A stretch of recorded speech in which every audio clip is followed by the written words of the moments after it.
one and all, and welcome back to another thrilling episode of Off the Dome. I'm your humble interviewer, Jordan Brown, and with me for the very first time is our superb cinematographer. Say hi, superb cinematographer. Hello, thank you for having me.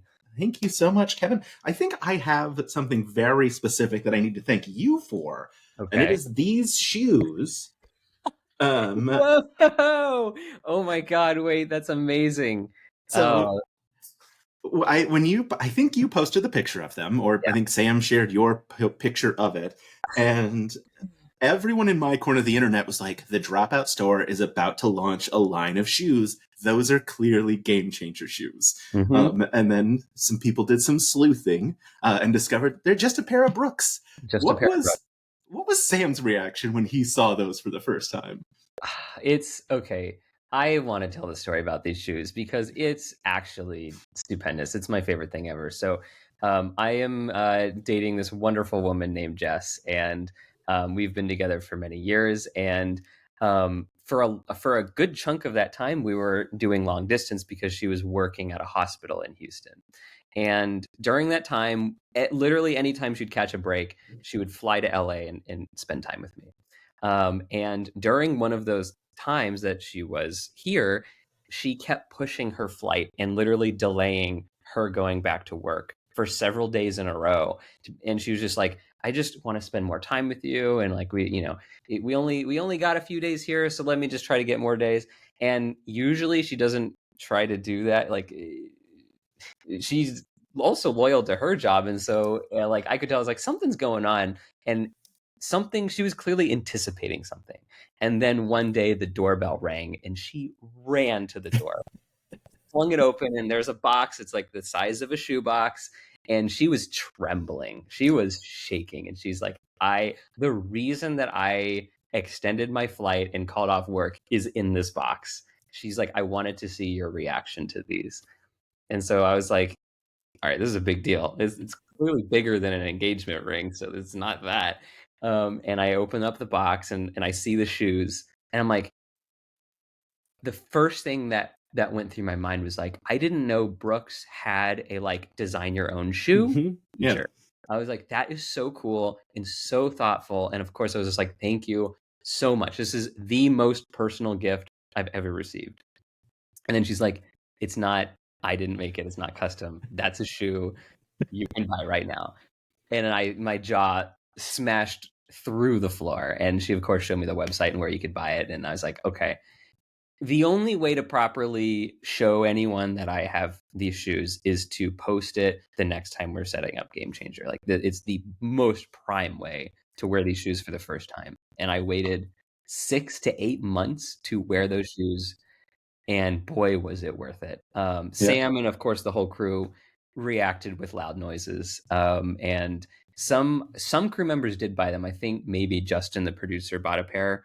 I don't think Sam has bought a pair. Missed opportunity. Yeah, real missed opportunity, Sam. Come on.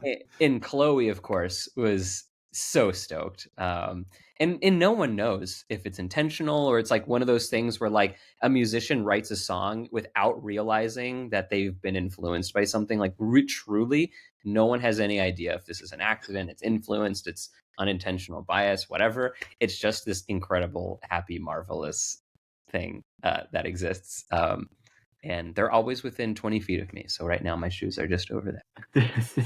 Yeah, oh man, that's so delightful. Every bit of that is delightful. Yeah, like I said, when I saw them, and I was like, oh my God, they've got game changer shoes. And then, yeah, like I said, a friend, Mish, sent me like the link of like, they're just straight up shoes you can buy. And we were like, wait, what? Yeah. And then so to explain like how weird my life has gotten, then I just begged strangers to send me money so I could buy them, and they did. And so then I bought them because like I didn't need a new pair of shoes, and my wife was like, you can't buy $120 pair of shoes. Like, it's gift for level. a bit. Yeah, like for sure. Yeah. But I wear them all the time now. They're so comfortable. Yeah. Okay, so Brooks, if you're watching, send me more shoes. Brooks is okay. Number one, Brooks is the best shoe, hands down. They are. So I actually wear Brooks on set every day when I go to Dropout, because like I literally can stand for 12 hours if I wear their shoes. I am not sponsored by Brooks. but I have worked on Brooks shoots before, and I've interfaced with Brooks clients, and like the people that like flew. I think they're headquartered in Washington, and like I was hanging out with like their PR people and their team, and they are also very nice and Oh, some of the best good. clients I've ever interfaced with. So I don't get paid any money to say that, but I am happy to toss them all of my words of affirmation. They are actually amazing. And that ends today's sponsored segment. I also get tons of compliments on them. Most compliments I've ever gotten for a shoe. Truly, Yeah. But yeah, so wild that that design is so similar. it's the best. I'm Yeah, stoked that you have those shoes. Congratulations. You're thank part of you. an interesting club now. Yeah, I wonder, I'm really curious if after you posted the picture, like the 6 to 8 months later, or after you bought them, if they saw the noticeable spike in that specific design and they're like, what's going on? Like, You're like, what a oh wow, weird. there are 6 more sales today than average. That is very interesting. Yeah, Yeah. of this really specific design. Yeah. That's delightful. Oh man, this whole thing was worth it just for that story. But there's so much more. Sure, sure. Um, I know. Also, one of the very cool things that you shared was the letter that you got to be like, "Hey, Dropout is going to do profit sharing Yep. this year because we had a good year." Can you talk about how wildly different that is than not to mention any names, but most experiences that you would have ever, and not like yeah. I have worked for a lot of big media companies, and if you Google my name enough, you'd be able to figure out probably what those are. Never in my entire career has it ever happened. Um, and I am in an incredibly fortunate position where I get to hire a lot of professionals and experts under me, gaffers, key grips, cam ops, very talented individuals that all work in Hollywood. I had so many of those people message me directly out of shock, and unanimously, no one I know that I have ever worked with in or around Hollywood has ever seen anything like it. It is unheard of. Dropout is, as far as I'm aware, the only like internet based, social media based company to ever do anything like that. Honestly, I bet you they are the only company in like the history of Hollywood, in the whole scope of Hollywood, to ever do that to the degree that Dropout did it. Because we're not talking about them profit sharing with employees. I am a freelancer. I am contractually hired by Dropout. I do not work full time for them. The camera operators that I hire, the gaffers that I hire, none of them are full time staff. We are all, we'll show up for 2 weeks and then we'll go home. And Dropout profit shared with every single one of those individuals, including I hired someone for a single 6 hour day, and that person was profit shared. And it, I don't, for the sake of, I don't like want to become weirdly political, but I will comfortably say like it was not measly money. It was significant enough to be like, that amount of money is enough to actually change your career and help you be like, oh, I can now suddenly afford that tool that I was always putting off buying because it's just a little bit too expensive. It's like it was enough money to be like, this actually really helps benefit me, rather than be like, oh, cool, I can go buy an extra Chick-fil-A today. Yeah. So it's noteworthy, so mentionable, so impressive. And I don't know the exact person that was like, we should do this, but it's obviously Sam Reich, um, David Kearns, Kyle Rohrbach, somewhere in that circle of people are to thank for that decision, and it's unbelievable. I texted all of them, and I was just like, this is the best thing that has ever happened in my whole career. It's incredible. Yeah, that's astonishing. Yeah, I remember, when I think it was the 5 year anniversary video came out, so there was an interview with Sam where he was talking about like the potential residuals for cast and crew, which I was like, oh man, that's so cool. But it sounded like and obviously wasn't residuals, but I was like, this sounds like like we're going to try this like in a couple of years after, and like there was a mention of like profit sharing. I was like, that sounds like maybe next year they'll try it, but nope, just like right out the gate, like we had a great year, let's go, which is just Totally. astonishing. And from my perspective, thinking of like I can look at the money they gave me and think to myself, okay, if they gave me this, this is probably what they also gave a bunch of other people. And also as me interfacing just like with their studio and with their infrastructure. For instance, we're using all of Dropout shows use cameras that are almost 10 years old at this point. Easily they could have been like, look, we're about to send all this money to crew, but why not refocus our priority and spend it on upgrading our equipment? We're using equipment that's a decade old. They didn't. They invested in people, which is like, name one company that has ever done that. I Yeah. can't. I Right. truly can't. Yeah. Yeah. And I mean, I think, I thought about this when like in that Sam interview where he talked about, holding on to talent is so important. And my first thought, of course, was someone like Brennan, who is such a like huge explosion name that he's gonna, I don't know about get offers, but like he could go pick his price to do something somewhere else probably. And so if you're gonna be like, okay, well, here's how much we value you, and although Brennan obviously would tell you capitalism is the bad guy, like it is still the society we live in, Sure. and he got a new baby he's got to pay for. So Sure. Yeah. yeah, I just blown away, and it was one of those things where like I had already started doing this series of interviews with like a bunch of the Burroughs End folks, and so when you and like. You follow me on TikTok, you know what my brand is there. It's all I talk about. And so when like that happened, I was like, oh, thank goodness. Like I'm correct in my profuse love for them. You are. Yeah, you're spot on. And also like everyone loves you. Like when I was messaging like Andrew and everyone about like I was like, "Oh, I was hit up to do this interview," and Andrew is like, "Oh, Jordan is good people. Like we love his videos and we love the fact that you're enthusiastic and sharing that and so that more people can be aware of it." It's great. And like yeah, whenever you made the video about the profit sharing thing, I was like, that was my goal when I posted that on social Mhm. media. I was like, I need everyone to see what Dropout just did. So Yeah, thank you and for doing that. I'll tell you that video did really, really solid numbers for me as well. Good. TikTok got real mad about it, which whatever. I don't. Why? I think they so if I have a video that's over a minute, it's monetized, and TikTok demonetized that video because they claimed it was low level or like low quality work. I think it's because I had like your letter up on green screen and I read parts of it. It's the first time it's ever happened to me, that they're like, hey, you didn't try hard enough on this one. And so like I like challenged it and they took that back. And they're like, okay, fine, you can get paid for this video. But it was like a quarter of what I normally make on a video. And I was like, all right, you guys were real mad about this one, but okay. I That's don't understand anything how TikTok works. yeah. It's truly a wild platform. It's a black box, and Yeah, we'll probably never know. yeah. I'm I sorry made that a video.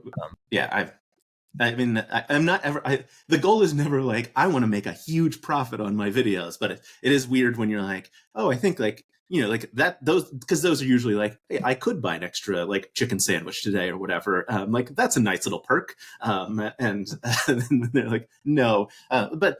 In exciting news, I made a video about women who should divorce their husbands this week, and it's going to make like $500, and I'm putting all that money to Doctors Without Borders. So it's a good week for me on TikTok. thank you for I doing that.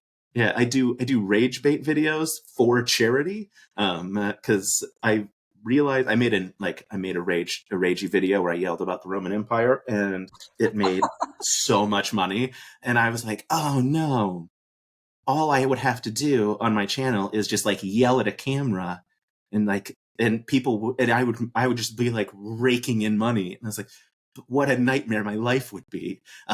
So now I only use that power for good. So like, Isn't there like a trend right now where it's like girls ask your guy how often he thinks of the Roman yeah, Empire? it was that.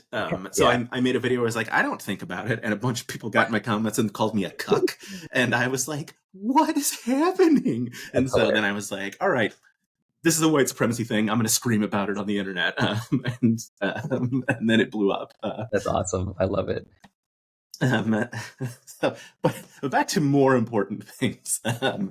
So you are a cinematographer and a director of photography. What is the difference between those two things? It's a good question. They're the same thing. I Okay. don't know if on one project in the credits it said director of photography, on the other one it said cinematographer.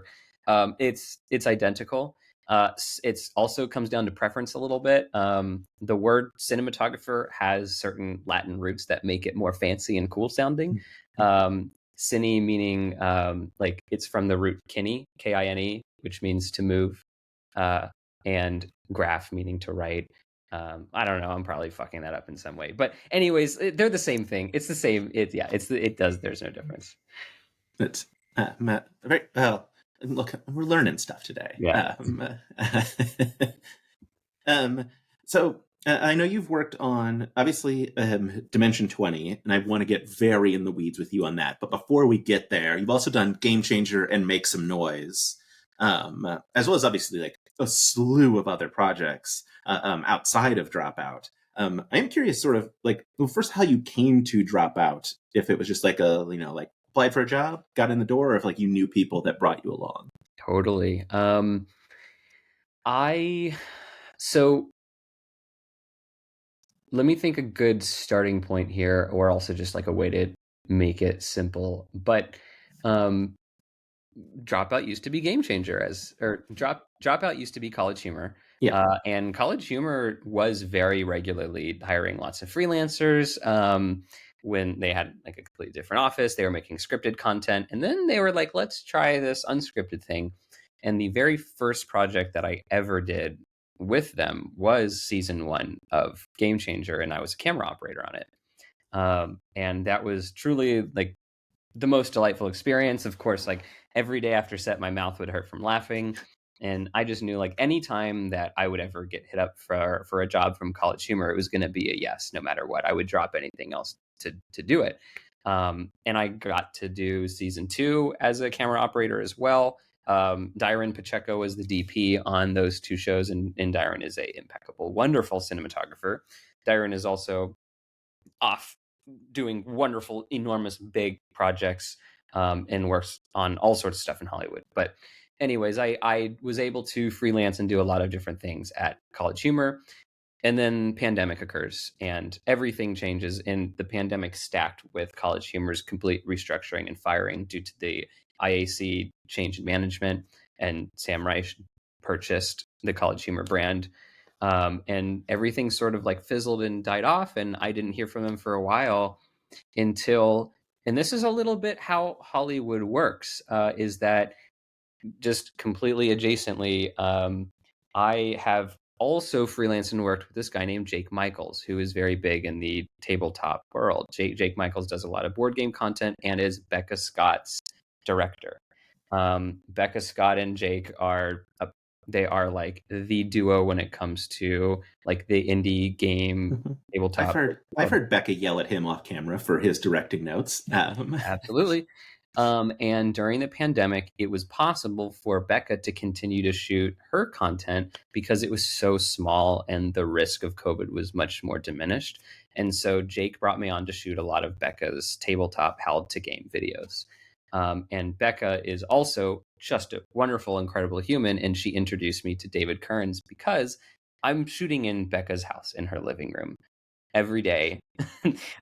It's not literally every day back to back, but it was a lot. And I was like rummaging through their gear and I was just like, hey, David, like, I know that maybe you don't need this or you didn't ask for it, but like, if you want me to like come and like organize your gear, um, I find it very satisfying to like sort things. And there's this needs to be sorted. Like, it kind of looks like someone threw a grenade at a pile of equipment and just left it how it went off.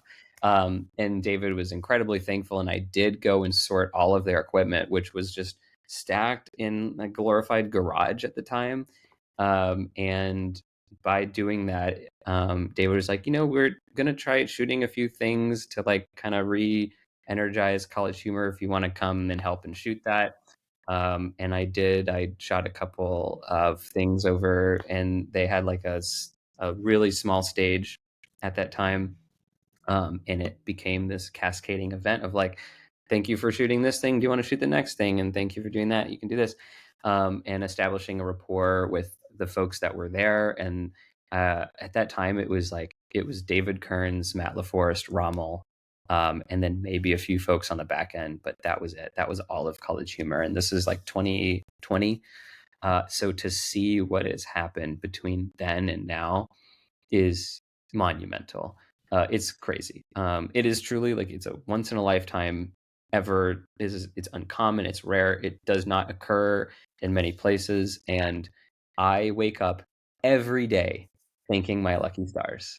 It is a blessing to be along for that ride. And every time they call me back to work on another shoot, it's just like this, like, it's like striking while the iron's hot. I'm like, hell yes, let's go. It's the best feeling. And yeah, all I can say is just like eternal gratitude that I get to be along for that ride.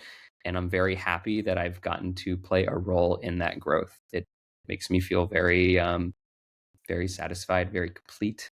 Like I was able to help them become what they are today.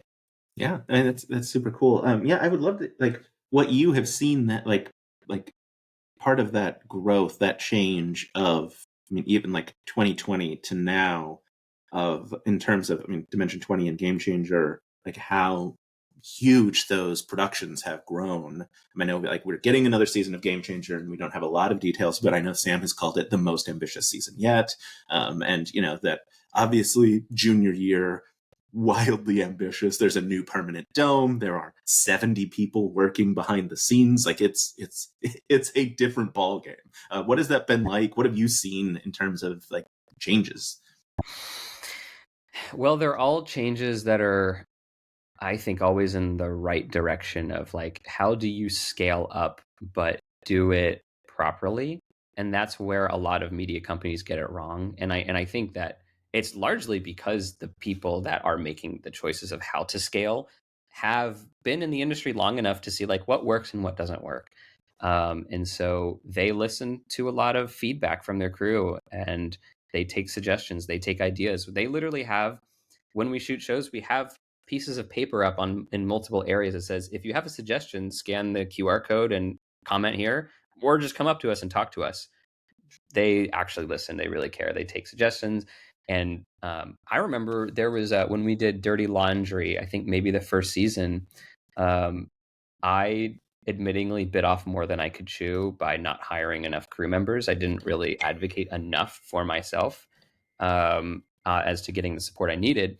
And so I was just wearing multiple hats on set, and I was just like running back and forth and like setting up this light, setting up this camera, blah, blah, blah. And David recognized that. And when the shoot was over, he came up to me and he actually said, "Hey, I just want you to know, like, I see that you are working your butt off. And if you ever feel like you're not taken care of, just know I have your back and you can talk to me about anything." And I've never forgotten that, because again, there's no company that I've ever worked for that has said Yeah. or done that. And so what is it like? It's like working with people that listen, and it's great. Yeah, I a brief stint working as a production assistant in LA, and one time a producer told me I was his assistant, and he told me shit rolls downhill and it stops at me or you, and I was like, cool, man, cool. So, and that was because someone who had flown in from New York ignored his car service and thought, like, I can just catch a cab like it's New York. And so when he didn't show up for his car service, it got canceled. So he didn't show up to the script read the next morning because because the whole service had been canceled. And that was my fault. So On behalf of Hollywood, I'm sorry, but yeah, it's okay. I'm sorry. Yeah, it just sucks. And like, a lot of people don't realize that PAs can get tasked with sometimes the hardest work on set, and it's a shame. And also, that's another thing I think Dropout recognizes, that they pay their PAs. The PA rates are actually pretty decent, at least higher than what most other places were, because a lot of people just match hourly rate, but Dropout has always gone a little notch above that. And they get enough PAs that it's not like they're asking one PA to be like, oh, drive to like 5 different places in Hollywood, and then as soon as you get here, you're also going to join the grip and electric team and rig some lights. Like, it's like that doesn't happen. They don't ask PAs to do stuff that's not in the scope of what a normal PA does. Yeah. I'll share one more story now because I have to. I was working on a film that was shooting in Phoenix, and I was based in LA. And they're periodically they would think that they were going to run out of film, like actual spools of film. And so I would have to drive from Universal Studios to like some film place downtown, and then to LAX to get it on a flight. Wow. To like go out. Maybe we flew it out of Burbank. We might have flown it out of Burbank. Doesn't matter. It was not an easy It was my afternoon, and when they came back and I was helping unload the truck and I saw how many unused spools of film, I had a full meltdown of like, do you know how many days I wasted spending thousands of dollars to on the next flight out to the Phoenix airport, and you had plenty. Yeah. Thankfully, the people that were around at that point fully were like, look, we knew you were going to lose your mind when you saw this, because they were like co-workers, not management. The unfortunate thing that something I always think about is that the film industry can be very wasteful, and collectively everyone is trying to like mitigate that, but boy oh boy is it a tough one, in so many different ways. As you said, like with film, with reels of film, with water bottles, it's like, yeah, the film industry can unfortunately be pretty wasteful, and it doesn't feel great to be a part of that. But it's one of those things where it's like everyone has to do a collective part to like make that better, and that's tough to convince collective people to do things for the betterment of the world. Yeah. Yeah, you definitely experienced that 100%. I can only imagine, truly. Yeah. Oh, but now I get to do this, and everything's fine. And the bonus is, I have a small amount of like a peek of what like film sets are like, so that it makes my interviews, I think, a little bit better. Yeah. We'll see. So, you're now DP on Game Changer. Does that mean? I assume that you were for that season that had Escape the Green Room, the last season. So you were supervising the madness. What was that shoot like? And how is the camera operator doing? Who Lulu Wilson screamed at, "You will be remembered." Okay. Yeah, that was great. That was Sophie, who like I love just being like, let's make you TikTok famous now, because Sophie is a wonderful cam op and she's very cool. This requires some nuance, because there was a really interesting element of this season of Game Changer which is untraditional and I will never do again for the rest of my life, which is I broke the season into two different DPs, myself being one, and then a colleague of mine named Graham Sheldon, I made the other DP. And the reason for this is that I thought I could have my cake and eat it too. I got a different job offer to film this other YouTuber that I work with frequently. Her name is Michelle Carre, and she wanted to fly me to Amsterdam to film her experiencing what it's like to go to Butler Academy, which has been a video that they have wanted to make for years, and they finally got the okay to do it. So selfishly, I was like, well, I want to do Game Changer, and I also want to travel to the Netherlands. And so the Netherlands shoot happens on the second half of the Game Changer season. So I'm like, here's what I'm going to do. Sam Reich, if you will allow me, I will set up the whole show and it will run perfectly smoothly.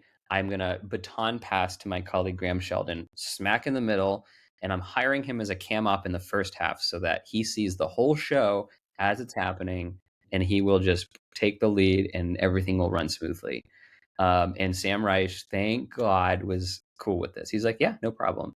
And after he said, yeah, no problem, I was just like, well, I now have to accomplish something very hard, which is to set up the green room episode, understand the mechanics of it, how people are going to interact with it, how we're going to cover it, shoot it, light it, and technologically route and feed all of those cameras to a main like central processing unit, and then teach someone how to do that. And that was hard, but you know what? It actually worked very well. And a lot of that is to thank because of Graham. Like most DPs would not be cool doing that. Just being like, I don't want to touch that with a 10-foot stick, because everyone wants to be set up for success. But I had a lot of, I like made manuals. I had calls, text messages with Graham, and Graham was really receptive and learned all of it. So thank God for Graham. And that's what happened. I was actually, I mean, maybe it was like 5 in the morning or something, and I got a call or a text from Justin, and Justin just says, "Worked out great, thanks." And that was the best text message I've ever received in my whole life, because I bet. I was very afraid. I was like, no one knows how this shoot's gonna go. I did, of course, decompress and like actually hear the play-by-play later, but it did go pretty swimmingly well. Like, we locked him in there, the cameras were rolling, and at that point, we had all talked about and rehearsed, what does this day look like? When do the cameras start rolling? When does Sam go in there? When does the TV turn off? When does the TV turn on? Um, every moving part had been so well orchestrated and rehearsed that, fortunately, it's almost theatrical. Like, you have your dress rehearsals, and so that went well. And thank God to that, and thank God to the whole team that pulled it off. Um, but it was an endeavor. It's truly, like, if it weren't already hard to shoot something like that, I definitely didn't make it easier by leaving set and making someone else do it. But it was all handled incredibly well. And from what I've heard, the day was unbelievably crazy. And the most important thing is, I hope Sophie, our camera operator, will always be remembered You for will be remembered. Yeah. Oh, an incredible moment. yeah, Yeah, oh man. Well, I think like speaks to someone who, for fun, enjoys organizing camera equipment. right, Can be the person to be like, I'm going to make a manual to let you know, like, this is how we built this and this is how it works. yep. But yeah, that's wild. It was hard. Um, yeah. I'm curious. And like I know you're working on Make Some Noise as well, and sort of like both Game Changer and Make Some Noise. Well, I guess you're sort of the chaos of Game Changer, how you sort of adapt to that, and in my notes I've written the Vic of Make Some Noise, which is Vic is going to wander around the set, and I know like obviously camera operators are trained to like follow, but like Vic might be an inch from the camera by the time they finish a prompt. Like, how does that impact your role in terms of like trying to set all of that up? Totally. What's funny, I wish I could show you. I might just send you this screenshot. I literally sent a message on the Make Some Noise Slack channel yesterday, or 2 days ago, and I just said, Um, you know, should it is it does anyone think it's worth it for me to just have a camera literally right next to me? So as I'm watching Video Village, if I see talent doing something that is going to majorly screw with coverage, I have this extra camera and I can just go run in. And everyone was just like, yeah, yeah, that makes sense. It's actually kind of freeing and energizing to know that we have no idea what's going to happen on set. And I tell all camera operators that on the day. I'm like, to them, everyone, all camera operators sort of get a general assignment. It's like, this is your person, follow this person. This is your person, follow them. When they come together, then the cameras cross shoot each other. And I communicate that with everyone on the fly live. But there's going to be things that we can't predict. And I just tell camera operators, I'm like, do your best. Because that's all you can really do, is do your best with unscripted stuff. And myself included, if I see something that my camera operators physically cannot get, I just go run in and I figure out how to capture it. And so that's kind of a delightful, fun part of this job, is every day is different and we don't know what kind of challenges we're going to face. Yeah, I assume that's very similar in the terms of like in the same sort of like scripted versus improv, trying to set that up of like no one's hitting a mark because they don't have marks to hit. Like Totally. it's wherever it's going to be.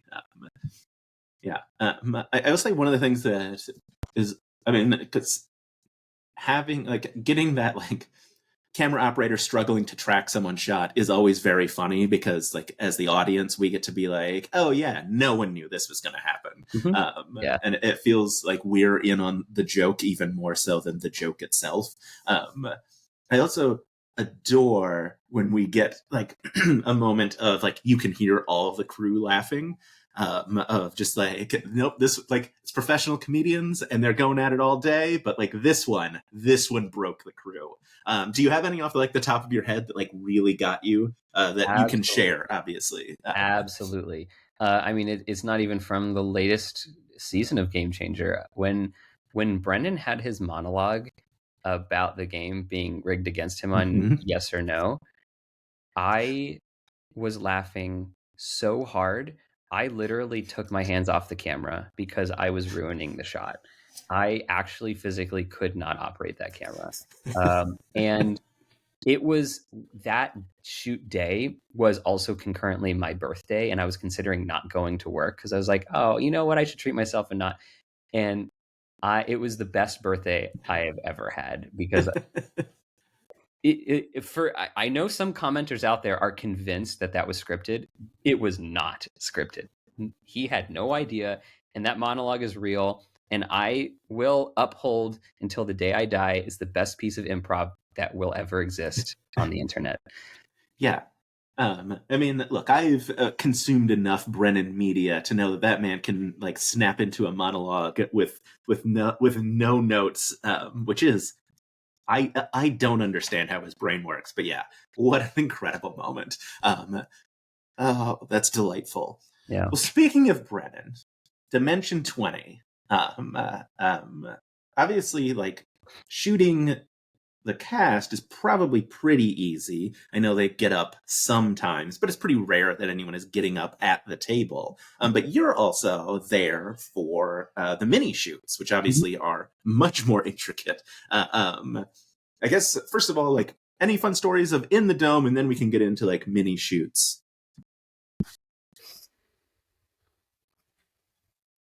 Or we can dive into mini shoots as well, because I'll ponder on it for a second. I mean, I'm yeah, sure there is some. Hmm.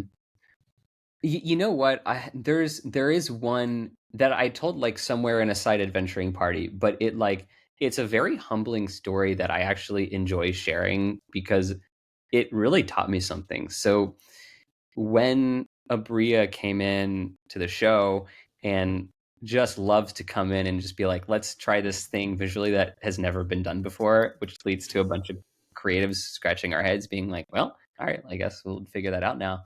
Abria wanted to experiment with like silhouettes or shadows and the dome wall. And um, actually, hold on, I'm trying to remember. That was Abria season, right? Where it was yeah, the that was Misfits and Magic. Yes. okay, just confirming because there is certain extent where like if I go far back enough, it starts to blend a little bit. Thank you for reconfirming that. Mhm. So we were experimenting with the shadow on the dome wall, and we were talking about it was like one of our first pre-pro meetings, and we were thinking like, how in the world do we get like a character to appear behind the dome and make it look natural? And Shavak mentioned that it used to be a mistake when like a crew member would get up and walk to the bathroom. There would be like a light on in a nearby hallway. And if that crew member didn't walk in the correct path, their shadow was cast on the plexiglass of the dome walls. And that was a mistake. And they'd have to like cut for a second and be like, hey, hold on, take it back 10 seconds. And then we would start shooting back up again. And Shabak is like, what if we just enshrine that and like emphasize that and then shine like a bright light into the dome wall that's on a dimmer, and then we dress up a crew member in a spooky outfit and play with that. And it worked so well, it worked miraculously. And that triggered a light bulb moment for people, which was that if you can project light against the dome walls to create shadow, you can project anything and make whatever you want. And that leveled up to be the snow effect. And um, this is the part that I specifically love to tell because of how humbling it is. We were in a production meeting. Abria comes in. She's like, I want snow. And of course, we all started thinking about, okay, well, what if we have three PAs and they have like giant uh, trash cans, and they're like slowly, shoveling snow over the dome walls? That'd be cool. We've never done that. And then we think about logistically, it's like, well, how do we infinitely refill the trash cans? And like at some point, it's going to be this huge mess, and then the cleanup time and whatever. And then our producer, who was Ash Minnick for that season, she goes, "What about those like $20 cheap Christmas projector globe lights that you can shoot on a house during Christmas, and it makes pretty snowflakes?" And man, this is one of my favorite moments of my career, because in that production meeting, I totally poo-pooed that. I was like, honestly, Ash, like, bring it, let's try it, but we should come up with backup plans because I highly doubt that's going to work. I just can't see, like, when you project like a sharp image through plexiglass that's frosted, I think it's just going to look like this out of focus blob. And she brought it and she set it up herself. She like made like a sandbag and she stuck it on the sandbag and ran the cable to it, and she turned it on, and holy cow, it worked so well. And I love being humbled by that memory because I think it's an important lesson that you shouldn't always just like totally shoot something down, even if you have even an inkling of like, well, it might work, it's worth trying, because that changed D20 forever after that. And of course, then it became like, all right, now I'll take over and be like, all right, how do we figure out the projectors and the routing and the video and like implementing out the lighting? And that was a little more my domain, which I was very eager and happy to do. But that is sort of my fun story of the dome, and how like sometimes like ingenuity and like advancement requires tinkering and being open-minded and being humbled. And yeah, it's an amazing thing what that did for the show. Yeah, I mean, now we have like the incredible projections. We have the moments in like Mentopolis where like we've got the lighting up above that's creating the like blinds look across Brennan. Like really incredible moments of all of, like that stuff that you can do now. That's really cool that it came from what if we plugged in a Christmas light, Yeah, and as that's well as what if we show. dressed up someone and put a Yeah, spotlight on them behind the dome. totally. Yeah. I know, like I said, I know you've been involved in the mini shoots for a while now, and I would love, first of all, for you to get as technical as you want to, but like a shot, like like a, I mean, I don't even know, is it a crane shot when the camera's that small still, swooping inside of like a hole in a bear? Like, how do you achieve that kind of thing? Totally. This was also a very fun thought experiment that took me a really long time to figure out. When I first came into D20, so minis had already been shot. I was not the first to ever do minis for D20. That was, unfortunately, I don't know the name of the first ever DP. But then after that DP was Santiago Bati, who also shoots Play It By Ear.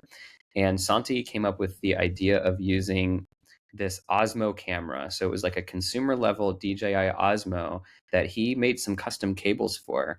And we were able to rig that in a crazy way to some pipes, to a tripod head, to a camera slider. And that allowed that freedom of like, let's get in there and capture the minis.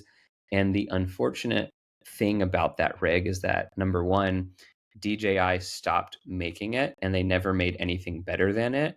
So that camera, that module was the only one in existence. And it was sort of a ticking time bomb of like, how long can this thing last? And as then the baton got passed to me and I started shooting more of the minis, I was starting to see the rig sort of degrade a little bit. And so like the motors of the rig were starting to get a little choppier, or if I told it to pull focus, it would take a second and then move. And then it was just like, okay, something needs to be figured out. And I spent, I think, maybe a full year drafting ideas and designs, and just pondering, like Googling late nights, like what is the exact perfect piece of equipment to combine with this perfect piece of equipment to make this rig work that is robust and has more longevity than a consumer tool. And finally arrived at what is still an amalgamation of, it's a camera slider with a jib on it, and then at the end of a jib is a gimbal, and at the end of a gimbal is a camera, and on that camera is a probe lens.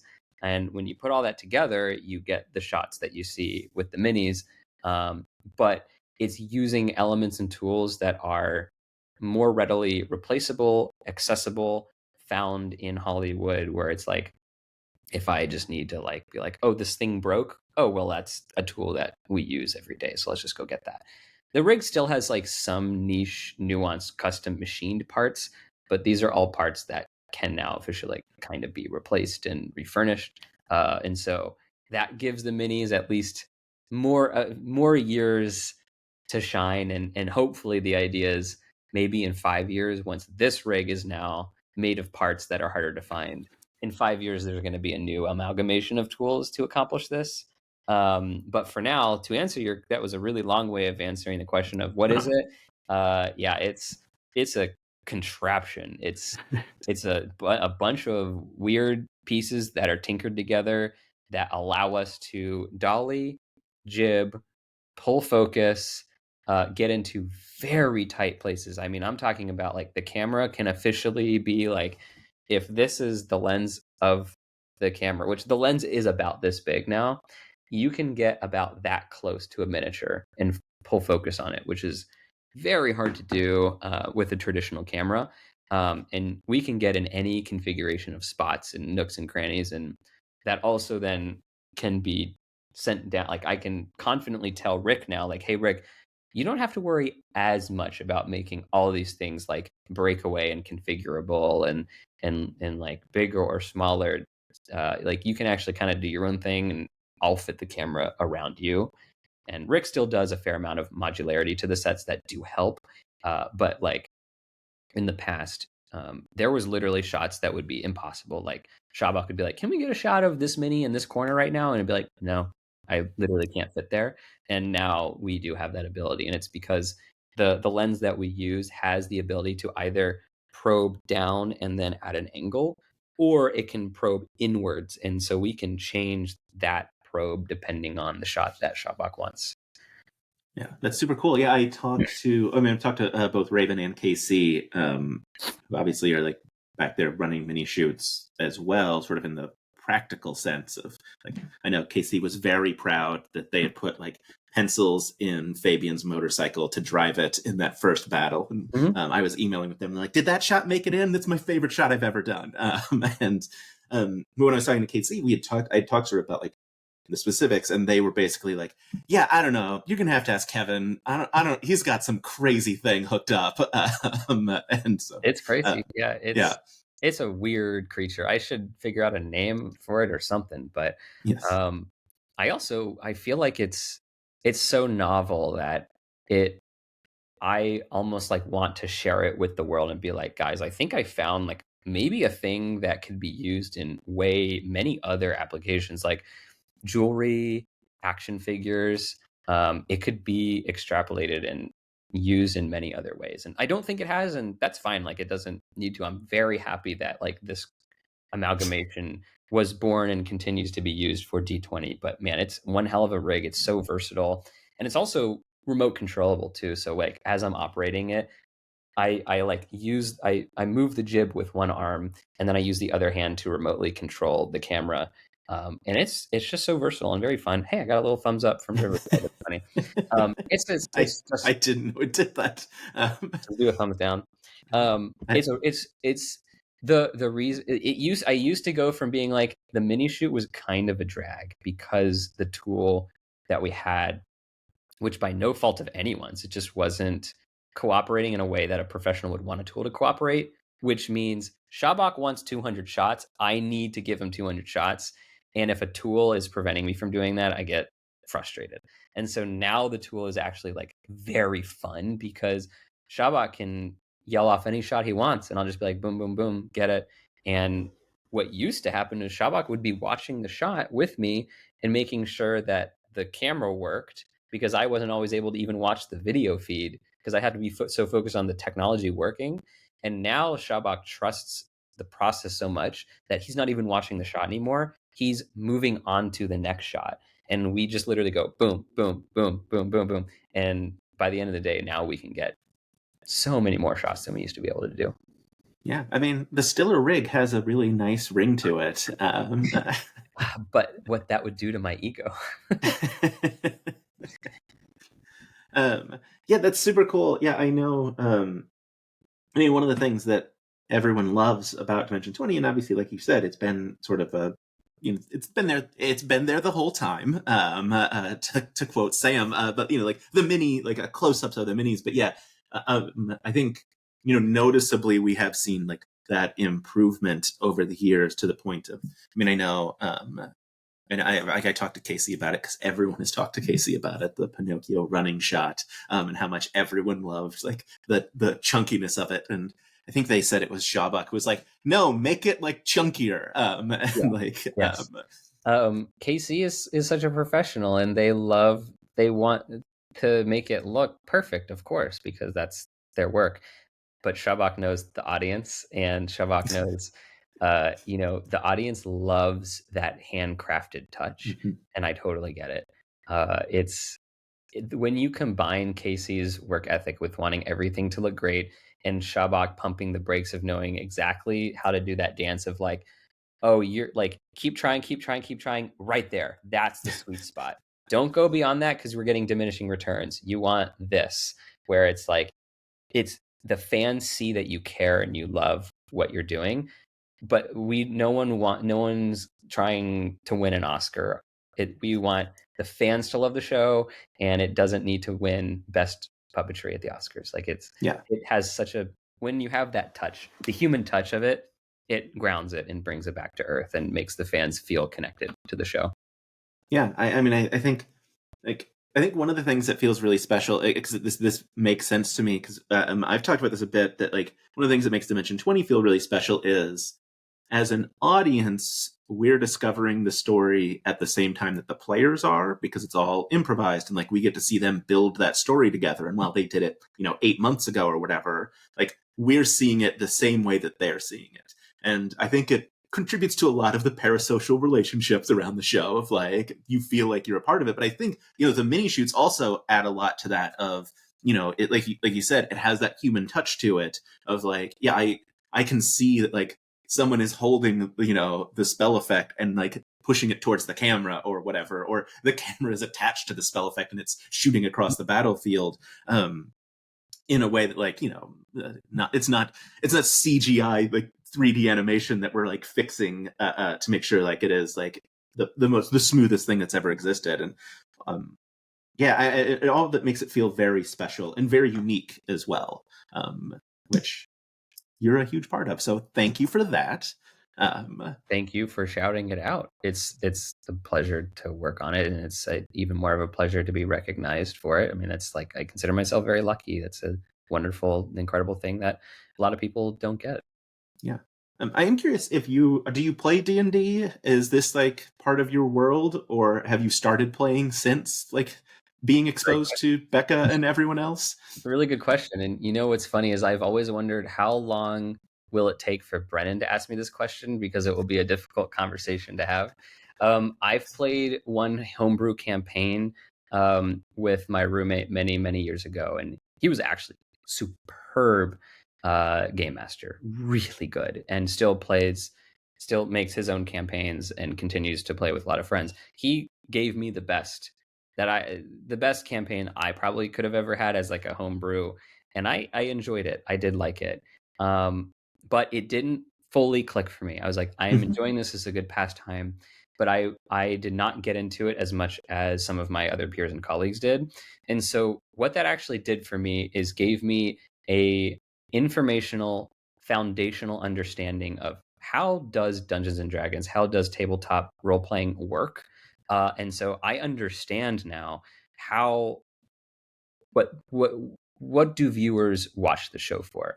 What is Brennan thinking about when Brennan is playing? What are the players thinking about when the players are doing their thing? I now actually understand the language of D&D, but I no longer play it. But I guess it's like akin to like if a DP was hired to capture NFL, you would want to assume that the DP at least understands, why is this person throwing the football to this other guy? So it's so important, and I'm really glad that I understand Dungeons and Dragons. I do. I don't play it, and I really struggle with the improv aspect of it. Improv is not my strong suit, but boy, oh boy, do I love improv, and I can watch it all day long. And I have an enormous amount of respect for the people that can do improv. I love puzzle solving. I love escape rooms.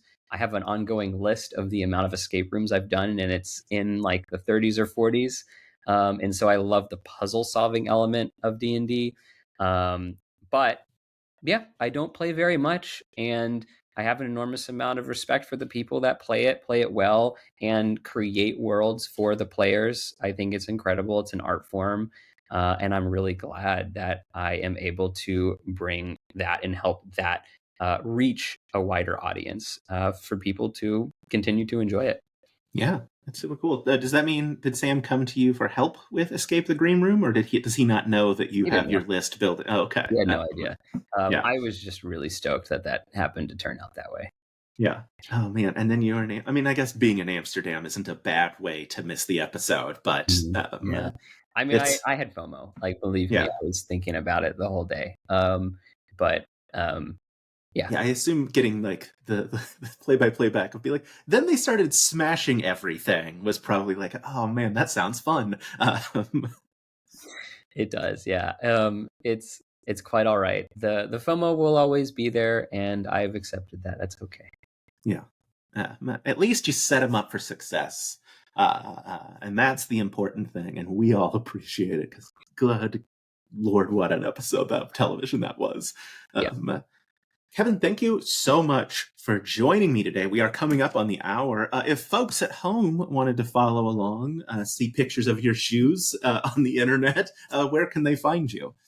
I don't have a strong presence, but Instagram is totally fine, and I'm very open to messages or DMs or whatever. My Instagram handle is at Kevin-Stiller. And you can email me at kevin@kevinstiller.com. I'm happy to chat. And thank you all for watching. I really appreciate it. And thank you so much, Jordan, for taking the time to help enshrine everything that Dropout is doing. We all really appreciate it. And thank you for being one of our great cheerleaders. Thank you very much for answering DMs. I can confirm, Kevin will answer your DMs. You can.